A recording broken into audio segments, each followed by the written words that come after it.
알라드라 글로벌 연구센터 제공. 우리는 과거, 예를 들어 50년 전과 비교했을 때 사람들이 더 이른 시점에 질병 진단을 받고 있는 상황을 목격하고 있습니다. 동시에 다양한 유형의 질병이 이전보다 훨씬 더 공격적인 형태로 진단되고 있으며 치료 결과 역시 과거에 비해 악화되는 경향을 보이고 있습니다. 이는 전반적인 의학 분야에서 상당한 발전이 이루어졌음에도 불구하고 나타나고 있는 현상입니다. 그렇다면 신경퇴행성 질환과 각종 장애의 증가를 예상해야 할까요? 제 생각에 이러한 증가는 이미 현실로 나타나고 있습니다.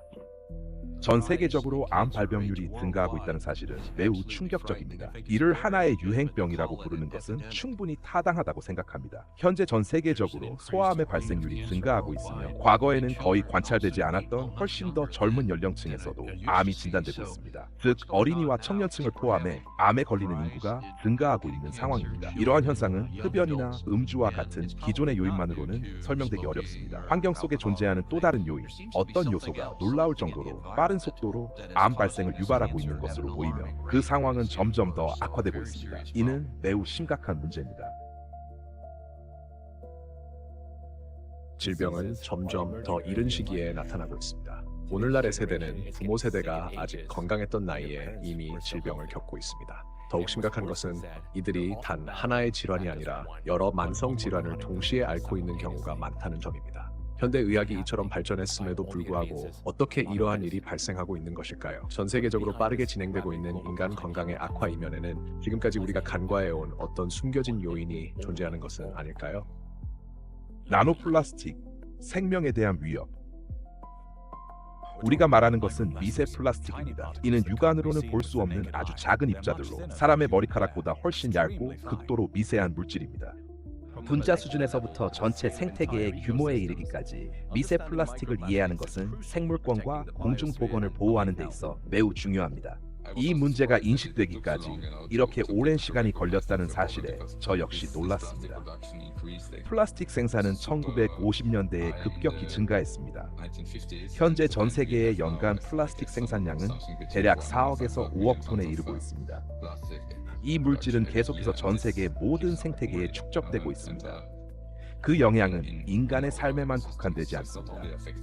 전체 생태계가 영향을 받고 있으며 모든 개인과 모든 식물, 심지어 박테리아에 이르기까지 이러한 입자를 흡수하고 있습니다. 이는 반드시 고려해야 할 매우 중요한 문제입니다.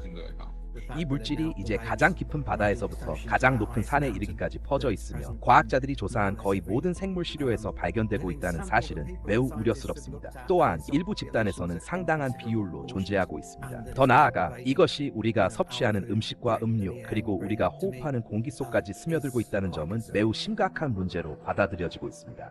과학은 의심의 여지 없이 이러한 물질들, 즉 화학 물질과 입자들이 여러 측면에서 인간에게 매우 해롭다는 사실을 명확히 보여주고 있습니다. 이는 특정 장기 하나에 국한된 문제가 아니라 모든 장기 시스템에 영향을 미치고 있습니다.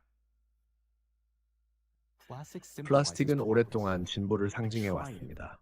가볍고 강하며 영구적으로 사용되도록 고안된 인간 창의성의 산물입니다. 그러나 인류는 한 가지 결정적인 사실을 간과했습니다. 우리의 삶을 개선하기 위해 만들어진 이 물질이 아이러니하게도 이제 우리의 생존을 위협하기 시작했다는 점입니다. 안타깝게도 많은 사람들은 플라스틱이 지닌 진정한 위협의 본질을 과소평가합니다. 해변에 흩어진 병이나 바다 위를 떠다니는 쓰레기처럼 이를 단순한 환경 문제로만 인식하는 경우가 많습니다. 물론 이러한 현상 역시 지구를 오염시킵니다. 그러나 큰 플라스틱 조각 그 자체만으로는 인류를 포함한 전체 생물권을 파괴할 수 없습니다.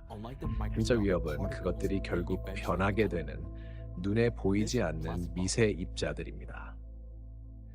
이 플라스틱 병은 현재 형태로서는 즉각적인 위험을 초래하지 않습니다. 하지만 이 고체 물체가 수많은 미세한 조각으로 분해되는 순간 모든 것이 달라집니다. 만약 이 0.5리터 플라스틱 병이 크기 100마이크로미터의 플라스틱 입자들로 분해된다면 약 10조 개의 입자가 생성됩니다. 그리고 이 모든 입자들이 한 번에 인체 세포로 침투한다면 단 하나의 이 병은 나노 입자의 형태로 단 몇 분 안에 한 사람의 생명을 파괴할 수 있습니다.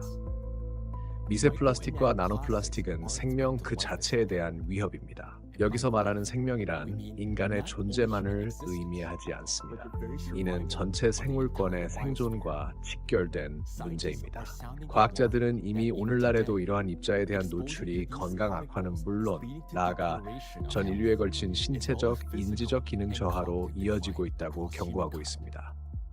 점점 늘어나는 연구들은 미세 플라스틱과 나노 플라스틱이 질병 발생, 유전적 돌연 변이, 심지어 항생제 내성 증가와 연관되어 있음을 보여줍니다. 일부 연구자들은 수조개의 미세 입자들이 환경과 상호작용하면서 기후 이상, 자연재해, 심지어 지진 활동 증가와도 연관될 수 있는 가능성을 제기하고 있습니다. 시간이 지나면서 이들은 지구 곳곳에 인간이 더 이상 거주할 수 없는 지역을 형성할 수 있습니다.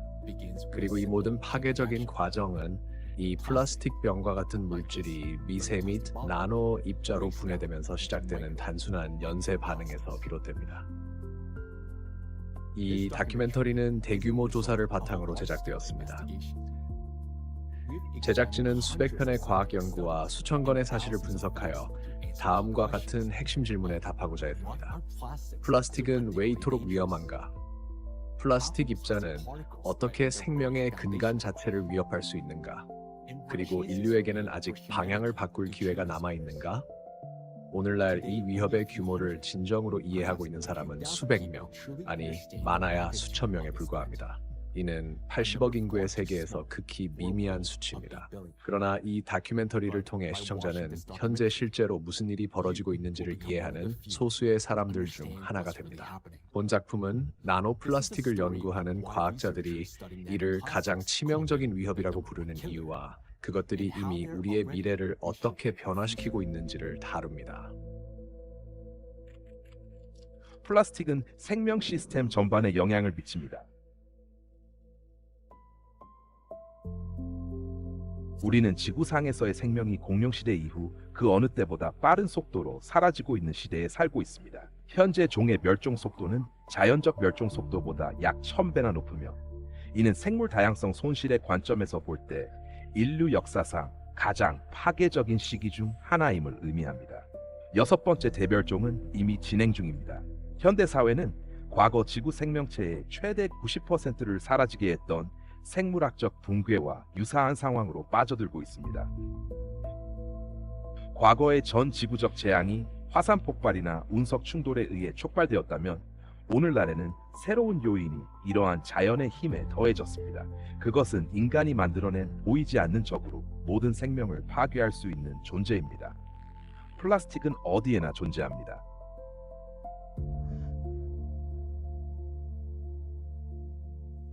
(20세기) 중반 이후 인류는 90억 톤이 넘는 플라스틱을 생산해 왔습니다. 이는 삶을 더 편리하게 만들기 위해 개발된 물질이었지만 결과적으로 자연과 인류 모두에게 치명적인 함정이 되었습니다. 대부분의 플라스틱이 재활용되지 않는다는 사실은 이미 잘 알려져 있습니다. 인간의 태반에서 미세 플라스틱을 최초로 확인한 이탈리아의 산부인과 전문의이자 연구자인 안토니오 라구사 교수는 이 물질이 생물권을 따라 어떻게 이동하는지 설명합니다. 우리가 생산하는 수백만 수천만 톤의 플라스틱 가운데 재활용되는 양은 10%도 되지 않습니다. 90%가 넘는 플라스틱은 환경으로 버려집니다. 플라스틱이 환경으로 유입되면 시간이 지남에 따라 점점 더 작은 입자로 분해되며 결국 매우 작은 미세 플라스틱이나 더 작은 나노 플라스틱이 됩니다. 이러한 입자들은 강을 따라 이동해 바다에 도달하고 해양 전반으로 퍼져나가며 우리가 이후에 섭취하는 물고기 속으로 들어갑니다. 결국 이 입자들은 다시 우리 몸 안으로 되돌아오게 됩니다. 미세 플라스틱 문제는 전 세계의 생태계에서 오랜 기간 관찰되어 왔습니다. 오늘날 우리는 미세 플라스틱이라는 단어를 일상적으로 접하고 있습니다. 그러나 이 용어가 존재하지 않았던 시기도 있었습니다. 리처드 톰프슨 교수는 영국 플리머스 대학교의 해양생물학자이자 해양연구소 소장으로 대영제국 훈장을 받은 인물이며 왕립학회 회원입니다. 그는 해양 환경에서 미세한 플라스틱 입자를 최초로 기술함으로써 전혀 새로운 연구 분야의 기초를 마련했습니다. 제가 강의를 시작했을 때 학생들에게 하나의 과제를 제시했습니다. 학생들은 해안으로 나가 모래 시료를 채집했고 우리는 이를 현미경으로 관찰하기 시작했습니다. 최초의 시료들에서부터 모래 알갱이처럼 보이지 않는 조각들이 관찰되었습니다. 빨간색과 파란색을 띠는 밝은 색상의 조각들이었습니다. 이후 그것들의 정체를 확인하기 위한 일종의 법과학적 과정이 이어졌고 그 결과 해당 조각들이 플라스틱이라는 사실을 확인했습니다. 우리는 이러한 플라스틱이 영국 전역의 다양한 서식지, 즉 퇴적물과 수층에서 존재하고 있음을 입증했습니다. 흥미롭게도 2004년에 발표한 이 첫 번째 논문에서 우리는 미세 플라스틱이라는 용어를 사용했습니다. 이전에는 이처럼 진정으로 미시적인 플라스틱 입자에 대해 해당 용어가 사용된 적이 없었습니다. 과거에도 작은 플라스틱 조각을 다룬 연구들은 존재했지만 우리는 그보다 더 작은 크기의 입자에 주목했습니다. 우리는 이 물질의 생물학적 이용 가능성을 입증했으며 시간이 지남에 따라 그 양이 증가하는 추세 또한 밝혀냈습니다. 해양은 플라스틱이 가장 많이 축적되는 주요 저장소입니다. 현재 바다엔 이미 2억 톤이 넘는 플라스틱 폐기물이 존재하며 이 양은 매일 계속해서 증가하고 있습니다. 중요한 점은 플라스틱이 사라지지 않는다는 사실입니다. 플라스틱은 햇빛, 파도, 염분, 그리고 기계적 마찰의 영향으로 점차 분해되며 그 과정에서 미세 플라스틱과 나노 플라스틱으로 변합니다. 미세 플라스틱은 크기가 5mm보다 작은 플라스틱 입자를 의미하며 나노 플라스틱은 혈 마이크로미터보다 작은 입자로 이는 사람의 머리카락보다 약 1000배나 더 얇은 크기입니다. 해수면 표층에만 존재하는 미세 플라스틱 입자의 수는 약 350조 개에 이르는 것으로 추정됩니다. 그러나 실제 수치는 이보다 훨씬 더 클 것으로 보입니다. 과학자들은 전체 나노 플라스틱 입자의 약 10%가 현재의 분석 장비로는 감지할 수 없을 정도로 매우 작다고 추정하고 있습니다. 바다와 기타 수역의 표면에서 물이 증발할 때 미세 플라스틱 입자들은 수증기와 함께 대기 중으로 상승합니다. 독일 헬름홀츠 환경연구센터의 환경분석가인 두셴 마테리치 박사는 나노 플라스틱 연구를 전담하는 연구 그룹을 이끌고 있습니다. 마테리치 박사는 유럽에서 가장 오래된 고산 연구 시설인 오스트리아의 솜블릭 관측소에서 대기 중 나노 플라스틱을 연구하고 있습니다. 큰 섬유에서 분해된 나노 플라스틱의 경우 자외선에 의한 풍화 작용이나 단순한 기계적 힘으로 인해 잘게 찢어지면서 생성됩니다. 이러한 나노 플라스틱은 공기 중에 매우 오랜 기간 머무를 가능성이 훨씬 큽니다.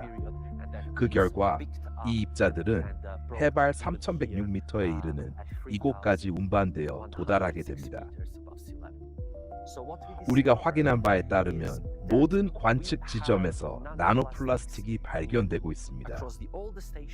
또한 가장 깊은 해양 환경에서도 나노 플라스틱이 확인되었습니다. 우리가 조사한 가장 깊은 지점은 수심 5,000m 이하입니다. 대기 중의 미세 플라스틱과 나노 플라스틱 입자들은 수천 킬로미터를 이동하며 대륙에서 대륙으로 확산될 수 있습니다. 오스트리아의 엘케 루데비 박사는 솜블릭 관측소와 유럽 구름 환경 상호 비교 센터를 이끌고 있으며 이곳에서는 이러한 입자들의 이동 과정과 그로 인한 영향을 지속적으로 기록하고 있습니다. 우리는 여러 사례를 통해 입자들이 매우 장거리로 이동한다는 사실을 알고 있습니다. 예를 들어 일본에서 이곳까지 또는 캐나다에서 이곳까지 이동하는 경우가 있습니다. 두 가지 사례를 말씀드릴 수 있습니다. 첫 번째는 후쿠시마 사고입니다. 방사선량이 더 높은 에어로졸 입자들이 솜블릭 관측소에 도달하기까지 약 11일이 걸렸습니다. 또 다른 사례는 2025년 6월 9일로 캐나다에서 유입된 공기 덩어리가 이 관측소에 도달한 경우입니다. 우리는 하늘에서도 그 현상을 직접 확인할 수 있었고, 물론 관측 데이터에서도 에어로졸 농도가 높아졌다는 사실을 확인했습니다. 그러나 가장 인상적이었던 순간은 이곳에 상주 인력이 있어야 하는 이유이기도 한데 공기 중에서 타는 냄새를 실제로 맡을 수 있었다는 점입니다. 이러한 현상은 하루 종일 지속되었습니다. 이처럼 지구상의 한 지역, 특히 북반구에서 발생한 강한 영향이 얼마나 광범위하게 확산될 수 있는지를 확인할 수 있습니다. 이러한 물질들은 북반구 전역을 따라 수백 킬로미터를 이동하며 우리는 이곳에서 이를 측정하고 그 정체를